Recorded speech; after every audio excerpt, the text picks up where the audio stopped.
Security Hub Podcast. Let's go. You're dealing with an expert in guerrilla warfare. With a man who's the best. With guns, with knives, with his bare hands. A man who's been trained to ignore pain, ignore weather, to live off the land. Job was to dispose of enemy personnel. To kill. Period. Win by attrition. Live. Fucking doing it live. Do it. Thomas, how are you, man? Long time. We have been trying to make this happen for a while now. It's been a minute. Green Beret, 1208 Foundation founder and advocate, entrepreneur. Dude, you are a busy man and you have quite the mission. So today I want to dive in, man. Let's strike while the iron's hot. How did you find yourself in this space? Oh, I did. Yeah, involuntarily. Let's put it that way. Definitely did not choose this path. Really wouldn't want to say it chose me either. Just kind of flopped in my lap.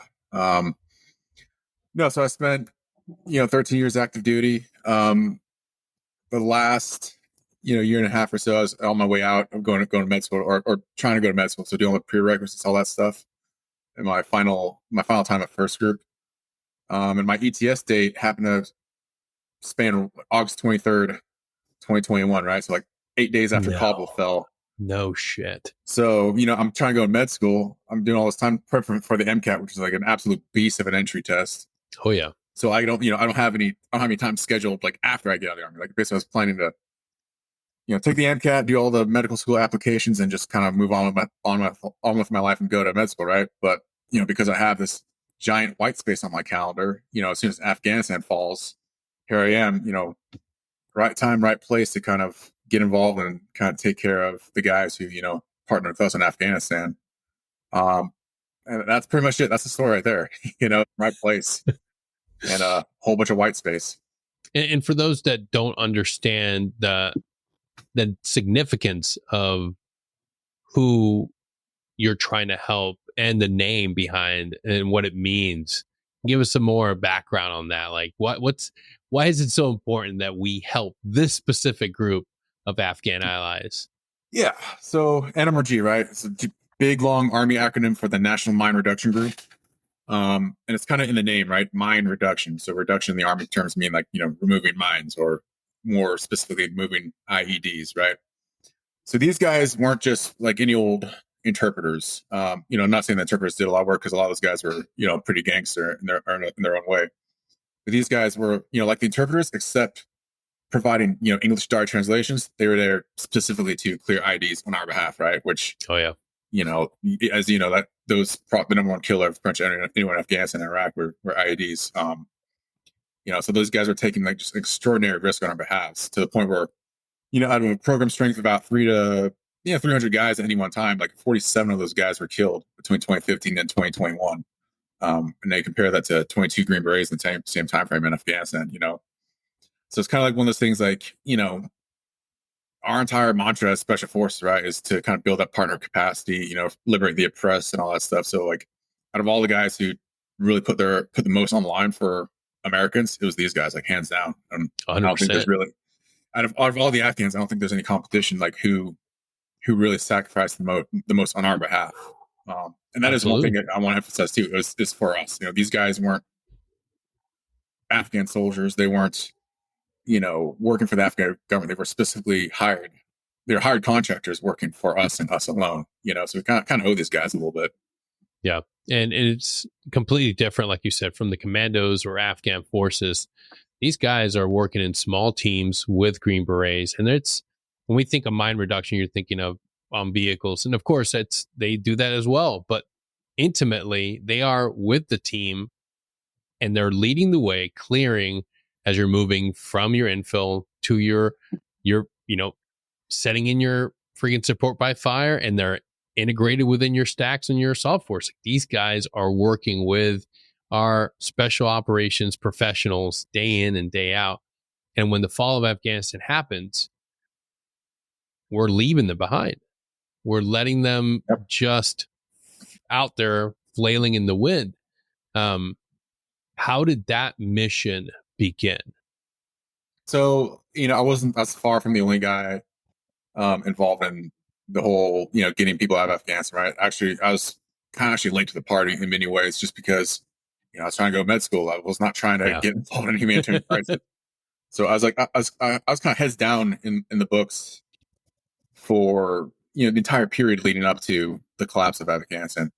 But then, like I said, once it did happen, and I was kind of right time, right place to get involved, I noticed really quickly that because they had this kind of really close held pseudo secret relationship with special forces, they weren't well known, right? So I tried to initially get my guys taken up by like another NGO. I tried to like volunteer with like another NGO, getting them in their books and their systems, but just wasn't resonating, right? They're eligible for the SIV, the special immigrant visa, which is like it's pretty much the golden ticket, right? More or less. But people in these kind of main scale or mainstream NGOs, they just weren't recognizing the energy. They just weren't appreciating what they've done or really knowing their specific details. Because if you work with energy, some of those guys they're really rough around the edges, Yeah. Because going back to the old days, these guys were recruited out of the villages, right, out in the boonies, just because they have that kind of that local knowledge.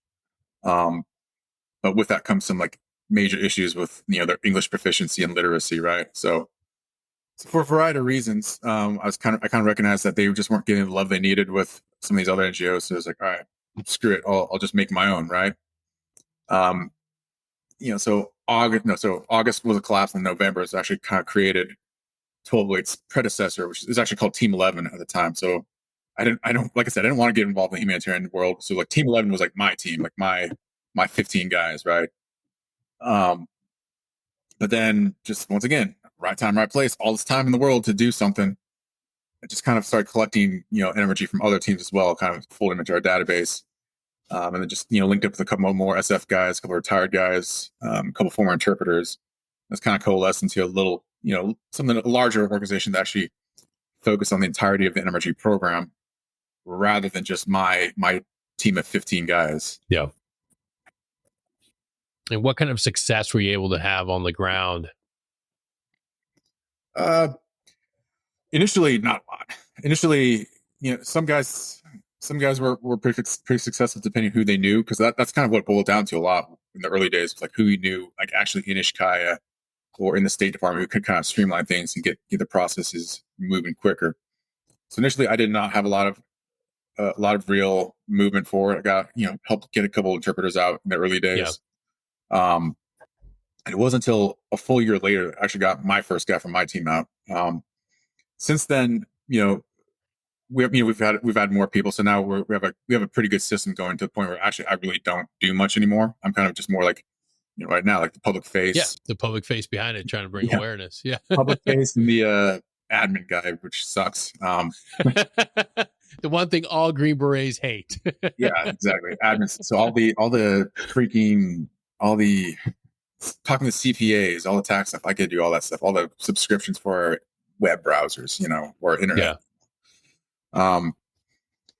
So, but anyway, like now I don't really do too much. I'm actually, transition to more like kind of strategic level, or want to be strategic level stuff with like a startup and all that stuff. Handing over the day-to-day reins to, former interpreter and all that stuff. So yeah, we're having some good successes, all things considered. I'd say our rate of success is definitely higher than the average NGO, but still it's not great. We're still looking for that silver bullet somewhere. It exists, I think. It's just a matter of getting State Department to talk with Defense Department, just because how heavily these energy, if you're going to be, energy, we're actually living on our bases, right? Like literally. Yep. In our case, the building next to 20 meters away, right? So these guys are heavily vetted, all the access to explosives, weapons, everything you could want. So the fact that it's so vetted should be just a matter of like DOD handing State Department, hey, check out this drive, check out these rosters. Everyone on these rosters should be good to go. Just send them to, Qatar for processing now. It should, in theory, should be like that, right? There should be that silver bullet. But knowing how our bureaucracies work, that's not the case. So here we are, almost 3 years later. I can't even imagine what this mechanism looks like and how many friggin' obstacles and blockades are in your way, trying to get resources or trying to connect. Because guys are still trying to come here. They're still trying to get out. And people tend to think, I mean, and the Taliban are great at propaganda. If you open up your social media, anybody right now will probably get a targeted ad. Like, especially if you're a soft guy, you open up your social media, you get a targeted ad for Afghan tourism. You see the one with the family from Boston? Yes. Yeah. Yes, dude. Yeah. Blows my mind. Quality Blows my parenting at mind. its best right there. Yeah. But our guys are still there. And it's not a happy-go-lucky place. It is not a great place to go on vacation. And that's the thing. Like, you talk to some other people in various circles, whether it's media or NGOs, like, oh yeah, it's stable, it's peaceful. But I mean, yeah, I get it. It's stable and peaceful because, you have a single power in control. It's no longer a civil war. But, guess what is also peaceful? Like North Korea, right? Doesn't mean like a stable and peaceful environment does not mean people are prospering, right? Or that people aren't getting snatched out of bed in the middle of the night, Yeah, exactly. And if you're part of the opposition, it's not really a peaceful, happy place for you.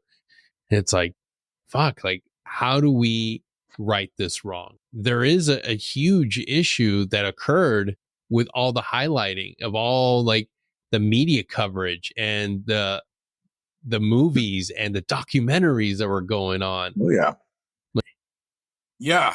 So Retrograde, Emmy award-winning documentary from National Geographic, right? Like, going back to the very beginning, like, I was telling how I got a couple interpreters out. One of them was actually a cousin of the Retrograde interpreters, and that's how we got him out, was through that relationship. So that's how I got involved with this documentary initially, was the fact that I helped get my interpreter out, right? Fast forward a year, I reached out to one of the producers who I was, kind of talking with and helped, facilitate this evacuation. Hey, what happened to this documentary? Like, oh, hey, it's coming out in a month. Come visit us for a screening in Washington, D.C., right?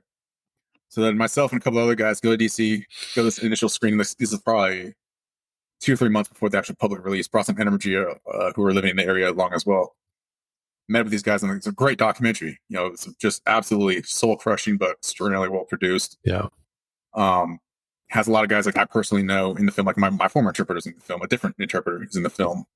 Energy that one of my partners, worked with are there as well. Like, a lot of crossover. So it's like, all right, let's collaborate. Let's, we'll tag along to your Oscar award campaign festivities or whatever you want to call the screening tour. Yeah. Just so, like, hey, if someone has a question, like, if we want to get involved, like, we'll be in the back, like, hey, talk to us. We'll help. We'll show you how to get involved, right? And because it was a Nat Geo, right? Disney owns Nat Geo. You think there's layers upon layers of risk management already involved. Like, everyone who's in the film is already safe. You assume that by default because Nat Geo has a very good brand name. It's different now because there's Disney. There's no real Nat Geo anymore. It's just Disney. Who owns Nat Bob Geo. Iger and Mickey Mouse. Yeah. So we made some assumptions initially that these guys are solid. Everyone in the film is taken care of. So we collaborated with them for a little bit. Took care of a couple people who weren't in the film. They gave us a few names. Like, hey, these are the stragglers. We took care of them. No problem. And they come to find out, like, it's like they didn't do anything at all to safeguard these people. Like, everyone in that film is in serious risk to the point where, a month after it comes out, gets one of our guys detained, tortured for 16 days, ultimately dies because these guys did not blur any faces. And that's the key thing I should have started with initially, is that this documentary did not blur any faces because of creative decisions by the director. So, one thing led to another, and, it just blows up. We got, this major Washington Post article came out in May, got the documentary taken down, all this stuff. Still ongoing, right? There were 9 guys, as of the time of the publishing of the article, 9 guys still in Afghanistan because of this documentary, including the widow of the guy who was killed. Still haven't gotten Disney to do anything about it, which is pretty amazing considering that, this producer who I was originally in touch with, who was working Retrograde, she was the one who, like, literally on text message was saying, oh yeah, Disney helped get 300 families out of Afghanistan during the collapse. It's like, all right, guys, like, where's the treatment for our guys? These guys are shown collaborating actively with the U.S. Army Special Forces, right? They help, at the same time, they're helping get out the the extras and the technicians, all these guys from in the background of other films. So it's like, you help out these 300 guys. What about our 9 remaining guys? And our 9 remaining guys does not include the Afghan commandos, the Afghan government officials. All in all, you expand out to like the family, because these Afghan family connections, you're talking like 200 people these guys put at risk at least. So it's pretty egregious exploitation of these really persecuted individuals. Dude, I can't even imagine the level, not just of anger and frustration and sheer just violent rage that you must have been dealing early on with this. But how do you stay the course, and how do you continue when the victories are so small and few apart? Like, how do you stay on? Yeah, I don't know. A lot of heavy metal and walks on the beach, man. Yeah, I mean, like, because that's the thing too. Like like I said, Dave, me being my partner at Tollboy, who's mentioned that article quite a bit. He kind of elevated his concerns initially, pretty extensively too, to the point where, we have the retrograde producer on voice message, on text, expressing her direct concerns about the guys involved. So like anything in the media recently about them, like, oh, we were aware of the concerns and met our threshold anyway. Like, it's complete fabrication, right? So Dave voiced concerns initially. I kind of, once again, because I'm like the public facing side, I have to kind of balance our assets. Because like, on one hand, like, Afghanistan's forgotten conflict, essentially. Everyone who's at risk right now is second thought, right? Because first Ukraine took away all the oxygen, then Gaza. So like, Afghanistan's like lower tier in terms of global crises. So like, on one hand, we're trying to balance the assets we have, which is collaborating with this Emmy award-winning documentary. And then 2, we're trying to do the right thing for our guys, right? So you kind of have to square the two. You have to kind of reconcile a pragmatic approach versus doing the right fucking thing, Yeah. So that was kind of like the source of my mental stress right there. Is like, I'm trying not to blow you guys up over this. You guys need to do the right thing. And we spent a long time trying to make those guys do the right thing, until initially, like, all right, you guys aren't going to do it. We're just going to take things under our own hands. So that was by far the most stressful part. Just, like, you guys kind of played me for Trump for a while. Kind of, in many ways, I think the main reason they wanted us, because, we were their easy button, right? They, those guys I mentioned who we helped out with, if they had a problem, all right, yeah, fine. We'll spend our time and energy and complete lack of resources other than our own blood, sweat, and tears. And we'll take care of your problems for you. And with the expectation that they would do something, and they didn't at any stage. And then, initially just found, all right, I got the opportunity to participate in a congressional roundtable. That's where I kind of put everything on the table, just because once you put in Congress, man, that's part of the record. Like, it's like, all right, come at me, bro. Like, put on a congressional record, try something. And the Washington Post picked up on that. Now here we are. What was that experience like? Like, so, it's one thing to see it on like C-SPAN and see, like, watching Lieutenant Colonel Scott Mann do the same thing. It's one thing to see your Green Beret brothers up there. What was it like in that seat facing those assholes? So ours wasn't that big of a deal, because there's two tiers, right? You have a congressional hearing or testimony, and you have like a hearing, or sorry, a roundtable. A roundtable is just pretty much informal, right? So it's just 6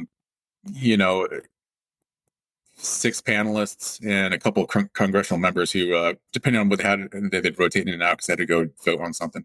It's actually very much way more low key than, hand on the Bible kind of swearing stuff. So definitely a lot of prep went into it, because you don't want to say the wrong thing at the wrong time. Because even in those stages, as low scale or as small scale as it was, like, you say the wrong thing, it's still gonna blow up.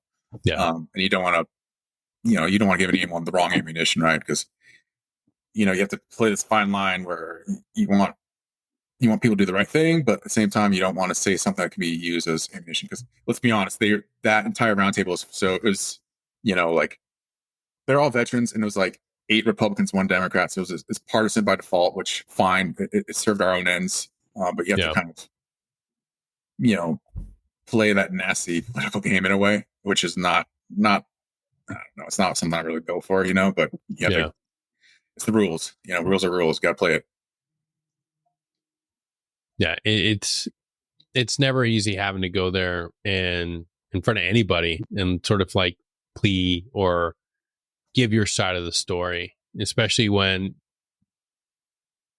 it feels like it's not going to make a difference. Like, Yeah. how do you guys continue this mission? Like, how do you guys rally around each other and continue to every day, day by day, try to move that ball just a few inches further? I don't know anymore. Like, I don't know. It's attrition. Like, everyone has their own coping mechanisms at some point. So Dave just goes off and travels. Like, it irritates the shit out of me sometimes because, like, remember I tried to get Dave on, because we tried to like a year ago. I tried to get Dave on, but he's off traveling again. So I'm just doing it myself now. He copes by traveling, just kind of unplugging. I cope by completely opposite way. I actually get more involved. But like, like kind of like an academic pursuit. Like I did one master program through Georgia. I'm doing another one at Oxford right now. It's all focused on what I'm doing now, but like in a different sense. I'm kind of taking what I'm doing now, but like putting a different spin on things. For example, like right now, I just picked a fight with Disney. Now my next thing is going to pick a fight with the United Nations. I mean that's putting things way too ambitiously, right? But I don't know, man. You're Green Beret. I say go for broke. So yeah. is being a doctor no longer part of? Oh no, that's ship sailed. if you can't, I like chasing shiny objects too much, and you can't do that in med school, right? You're 4 years of medical school, and you have 3 to 5 years of residency. So yeah. Like my coping is like pretty much like I turn it to like an academic pursuit. So like one thing I noticed with our just our community, right? I would say the NGO community, the SF community. You have all these small scale NGOs, like like 12-Way, right? We popped up for to serve the energy. You have other small scale NGO popped up for lawyers, for like the SMW pilots, and we're able to like kind of in many ways we are able to kind of punch above our weight class, right? Yeah. So like I've tweaked this little academic pursuit where we have all these small scale NGOs who kind of, because they're so small and so decentralized, we can operate underneath the Taliban in many ways. It's straight up like it's straight up like UW, right? Like these small compartmentalized cells who can actively subvert, maybe not subvert's the right word, but we can kind of operate below the threshold of not violence, but threshold of notice of the local government. Kind of, we can set up girl schools here. We can set up an exfil mechanism over here. Now, how do you actually kind of create something where the whole is greater than some of its parts, right? So like basically that's my active pursuit is take all these small scale NGOs, create some kind of mechanism that's actually coordinated, right? Decentralized but coordinated. So you can actually make stuff happen, right? Because the big NGOs like the UN and stuff, right? They're all cut off, very easily cut off because they're all highly centralized, right? So you cut off their supply mechanisms or whatever, or just put certain restrictions on them. You're putting them at like 50% capacity, or you're taking like half their aid budget, right? And that's the thing with Afghanistan right now. $40 million a week is going there, but like most of it's going into like Taliban control, right? But here's the thing: you have to make this balance, because on the UN side, like 25% of their mission, or completing 25% of the mission, is better than completing 0%, because so they have to operate within the Taliban control measures, or else you have millions of people starve. So like my entire theory with the way I kind of keep my brain engaged is what if you can create this mechanism, tech-based mechanism where everything is decentralized, and it's like Hydra approach, right? That you can't. There's no one interdiction point to chop everything off. If you can find the coordinating piece, that's the start. Build that coordinating piece to get stuff moving again. Yeah, that's perfectly along the lines of being a Green Beret, and that works to your advantage. But the other thing that how do you? Because you're still and are you 19th or 20th group? 19th. 19th. How do you put the uniform back on and go to drill and deal with those two polar opposite ideals of like, hey, like I believe in my mission, I'm a Green Beret, and fuck, like we let down our guys. Like at any point do you feel like they conflicts? Like, because I know for a lot of us when it was happening, I was just like, how the fuck do we ever look at another partner force in the face and talk with it with any sort of credibility. Especially the retrograde thing too, man. You know that was done with authorization. USASOC, USAFIC, Yep. NOCOM. Like, so you had the highest levels of SF, and you probably read the article too, like, who gave kind of a non-answer. You have the highest levels of SF selling out a partner force for a recruiting video, essentially. Yep. Like, and that's one thing that I hasn't really talked about a lot, in any real extent yet. But like, come on, man! Like, you have General Fran Burdett, who's now retired from USASOC, approving this. He's a former first group commander right before I got to first group. Yeah. Come on, man! Like, where's USASOC right now? Where's First SFC? Like, we are the premier partner force capacity or partner capacity built, whatever we want to call it. You know. Yeah. Sorry, I'm getting the blood's getting up right now. We just think we are the premier force for building partner capacity, or however you want to phrase it. You know. Yeah. Our entire thing is to operate with and through our partners. And where are the higher levels right now? Where are the bosses? You know, why haven't they said anything about this? Why aren't they not? You know, why aren't they out talking to the State Department? Hey, get our guys out. You know, it's not many guys. It's 180 families, right? So you're talking like 930 Afghans in total out of out of a total of like 150,000 applicants, not just families, right? So you're talking like 800 something thousand people. So we're talking less than 1% is our asking. Why can't the bosses just give us that? You know. And it is extremely frustrating when you hear some of the inside details of some of the meetings that occurred during the fall, and how they were, you know, General Milley was completely okay with civilians and retired soft professionals taking the lead in trying to get their brothers, their Afghan partners out of the country. And it's, to me, the other thing that really sticks and really just, it's like a dagger. It's the fact that if we fail in Afghanistan, you've been there, you've briefed your mission and gone off, gotten in the back of a bird and done your job. If at any moment you're found to have, you know, been a failure of, you know, whether it's negligent or did something, your ass is on the line. You're going to be held accountable for what you failed to do. But we don't do that with any of our senior officials. And that just doesn't sit right with so many of us. And I'm still waiting for somebody to at least do something, because fuck, Milley got to walk his fat ass right out of office and not be held accountable for any of the things that he failed to do. And that, to me, is one of the most horrible fucking things that we can do for the legacy of Green Berets. The fact that you have individuals that didn't uphold the standard, that didn't do anything in a moment where they could have done something, and they just quietly walk off into retirement. And it's a hard thing for our generation of Green Berets to live with.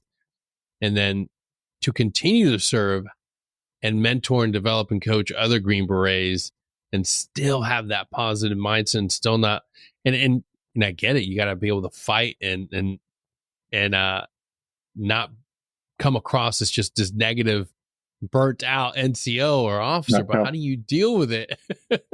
Yeah. I don't know about that one. Like, because I am definitely that negative, burnt out NCO right now. Because I mean, actually, you asked about my future. I got to figure out my future pretty much in the next few days, actually, because I left active duty, August of 3 years ago. So you get 3 years of stabilization. We transition from active duty to the Guard, and that 3 years of stabilization is pretty much up now. Technically, if I don't extend, I need to extend for a multitude of reasons, mainly being the fact that I need to maintain my clearance so I can actually, if we find that silver bullet from the NMRG, right, I have to be able to, hey, hand over whatever I need to hand over from, DOD to State Department, just be there to kind of kick someone's ass to keep things going. But I mean, that's one thing, like the accountability, like, I don't know. Like, I do care, but at the same time, I also don't, because I got to focus on getting stuff done now.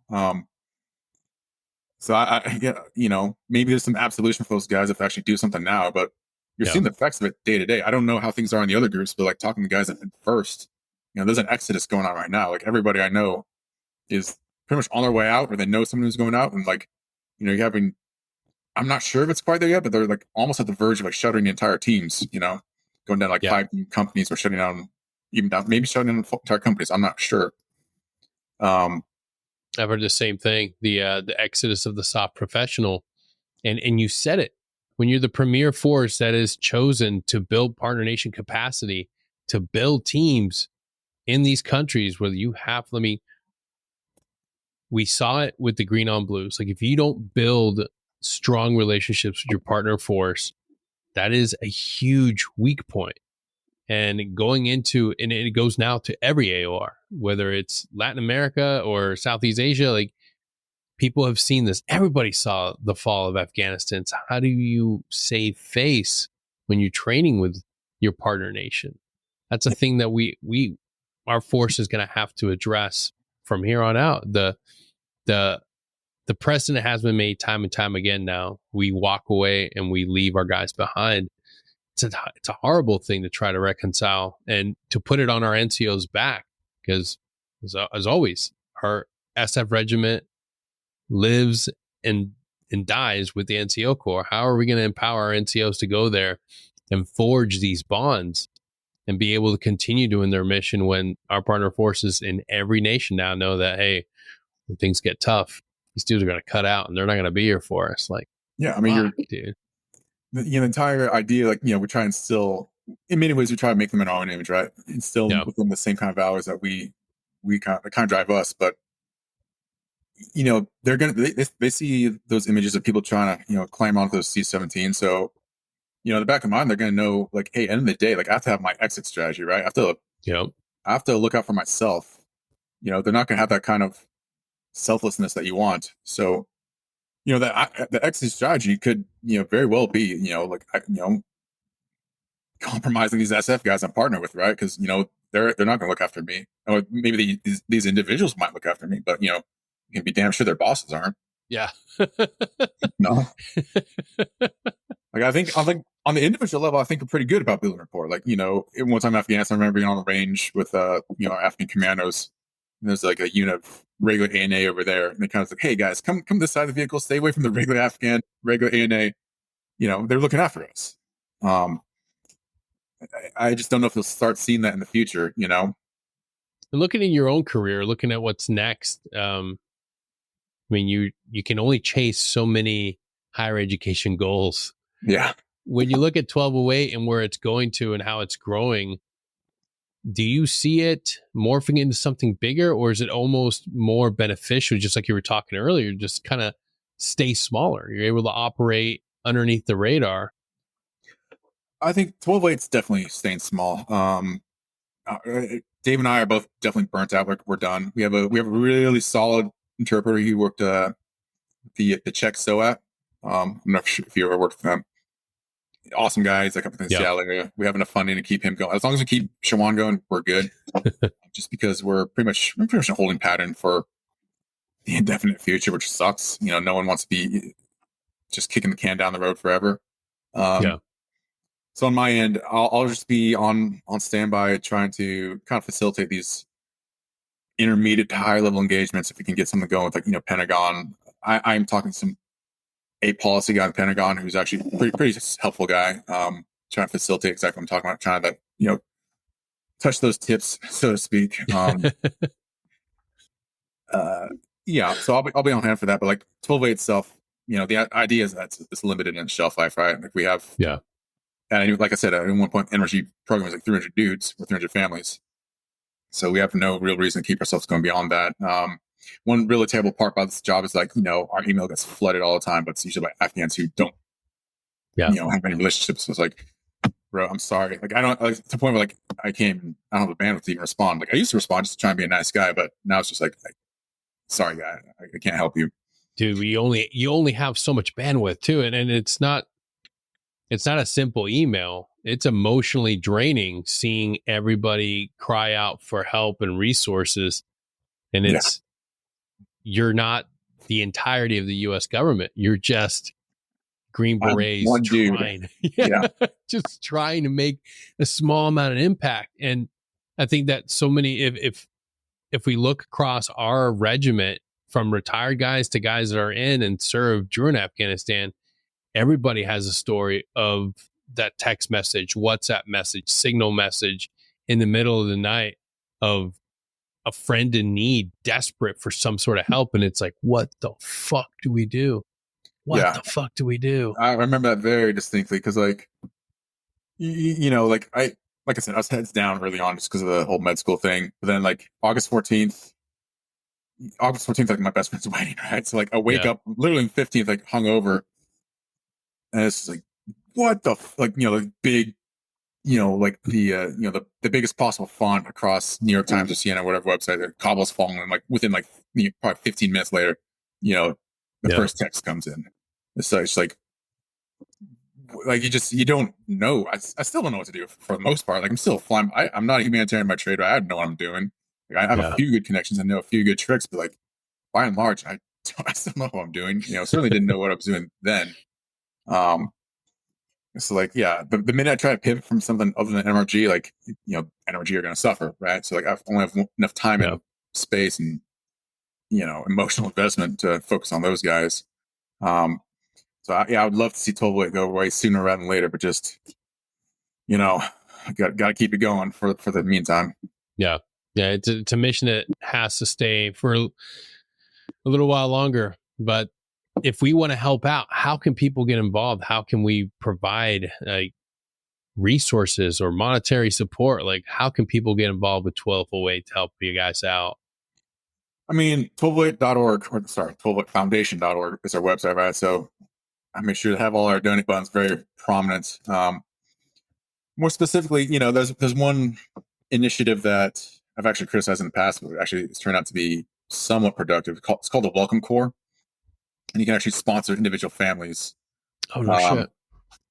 So it's one thing I'm trying to hit about some of these SF-related NGOs, like the SFA, for example, right? There's certain groups are actually already sponsoring Afghans, but one thing I'd like to approach more in the future is try to coordinate something with these guys. We can actually do like a buy name sponsor of some of our guys who are actually ready to travel right now and who are already approved.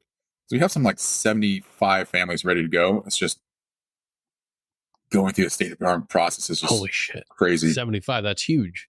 Yeah, 75 families. So it's not bad. The only issue is because I don't know why they have these stipulations, but it's a $5,000 sponsorship fee you have to form a group of 5 people and pony up $5,000 for yourself. There are reimbursement policies. I'm not sure. Some of them expired for like veteran groups. So if you can get groups of 5 together, sponsor guys, we can move people that way. Once again, it becomes an issue with the resourcing thing, right? Because people don't necessarily have that kind of money just ready to go. Yeah. So Welcome Corps is a good one. But because it is by name sponsorship, it's best to talk with us first so that we can actually provide the name in advance.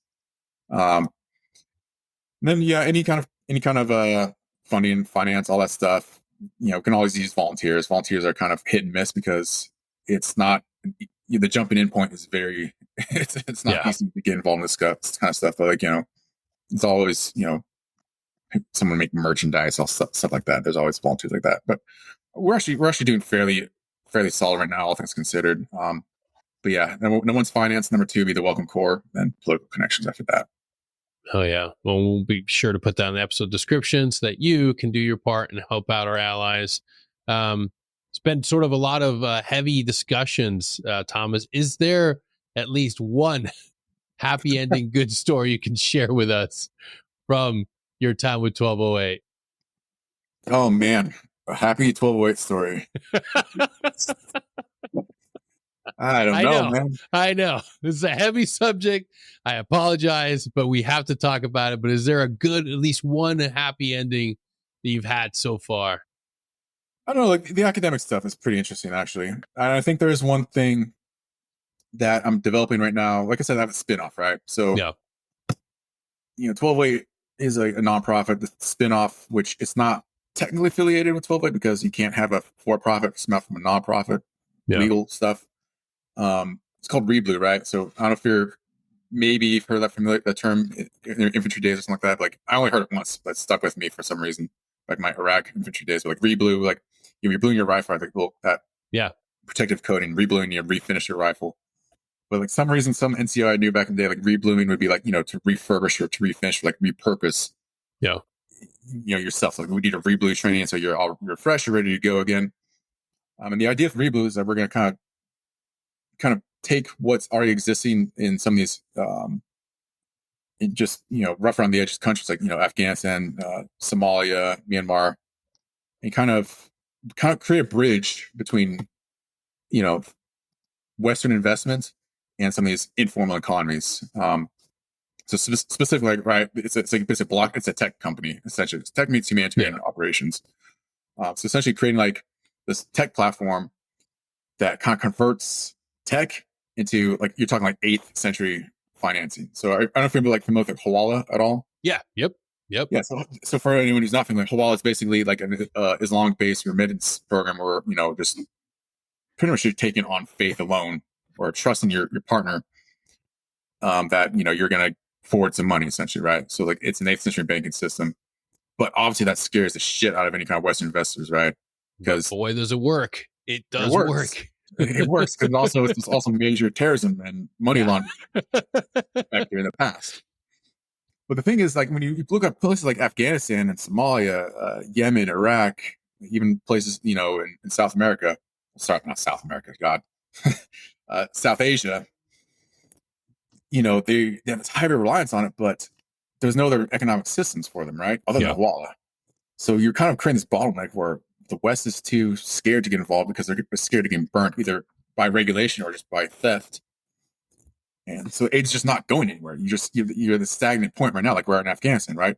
75% of that economy is classified as informal, right? Non-regulated, which is worse in the world by like 10%. Like next is 65% informal, that's Gabon, and like after that's like Nigeria, like 60%. So like far and away the most dire economic straits that you could imagine. It's all because the West doesn't want to get involved. And you have Taliban banks or have Hawala. Neither of them are great. Nope. But like I said earlier, like because we have these connections in Afghanistan, we've developed these really great, almost rat lines in a way, in terms of like these logistic capacities. What if we just created why don't we just like make this halfway point instead of bringing Afghans to a Western system, we bring a Western system to the Afghans. Yeah. So essentially, all you have to do, you find the Hawala, some Hawala door, Saraf, right? Saraf is like the broker. Find a broker in Dubai and a broker in Afghanistan. Vet the shit out of them. So you find the guys who are the really good ones, the best possible ones in the entire country. Attach like a blockchain tracking platform, right? So I'm not a tech guy, right? But like blockchain, it's the best tech tracking platform right now, or best tracking technology. So you get this tech tracking platform that can track every single transaction. But the problem with the transactions is that they're not Swift or they're not any kind of regulated system. So you need a human component, right? So essentially, you're just slapping on this human-based vetting system onto this informal economy and running just a digital pipeline through it. So essentially, it's like a financial VPN, right? So you're taking this really dirty, archaic, informal economic system, and creating a nice little clean, safe space through it, where you can get Western investment, just because we know the guys on the back end. Because guess what? U.S. was in Afghanistan for 20 years. We know some people. We know a lot of people. We know a shit ton of people there. So why don't we actually take the best of them and hook them up with the tech that they need to be productive, and make stuff happen that way. Oh yeah. So there's no really good elevator pitch for it because it's a very ambitious idea. No one's, as far as I can tell, makes sense to me, and it's worked before. I mean, we've relied on it to get food, so it should, in theory, it should work. I mean, it's just you give them an app so that you're logging all the steps along the way. And humans vet it. That's all it is.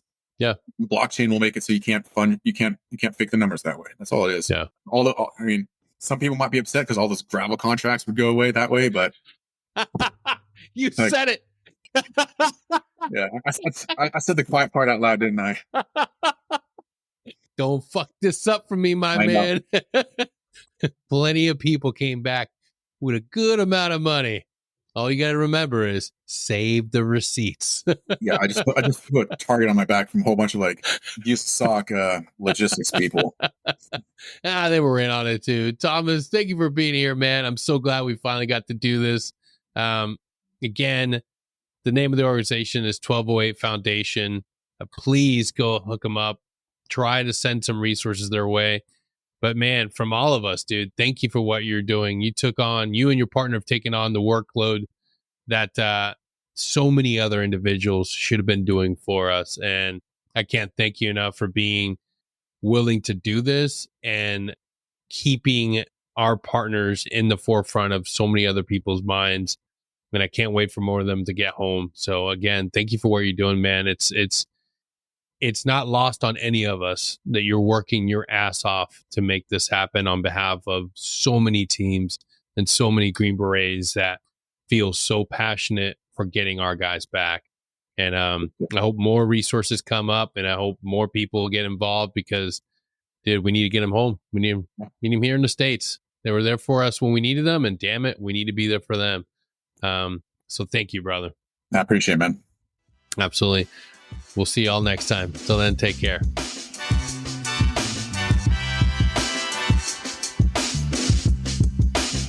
If you like what we're doing and you're enjoying the show, don't forget to share us, like us, subscribe, and head on over to our Patreon, where you can be part of our community and get access to all of our episodes as soon as they drop. And remember, we get through this together. Take care.